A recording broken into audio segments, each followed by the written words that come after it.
मित्रांनो, आपल्या कापूस पिकावरती वेगवेगळ्या रस शोषण करणाऱ्या किडीचा जास्तीत जास्त प्रादुर्भाव होतो।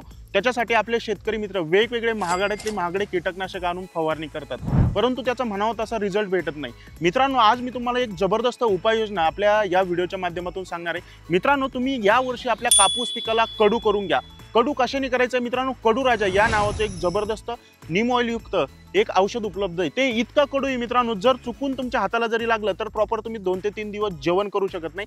आणि जर तुम्ही कोणत्याही पिकावरती जर या कडू राजाचा फवारणीमध्ये जर वापर केला, आपलं पीक इतका कडू होतं मित्रांनो, 25 ते 30 दिवसापर्यंत तुमच्या त्या झाडाच्या पानावरती कोणतेही रस शोषण करणारे कीड जगू शकत नाही। मित्रांनो, कडू राजामुळे आपल्या ज्या काही रस शोषण करणारे किडीची जी काही जीवनचक्र असतं तर त्याच्यामध्ये सुद्धा अडथळा आलेला आपल्याला पाहायला मिळतं।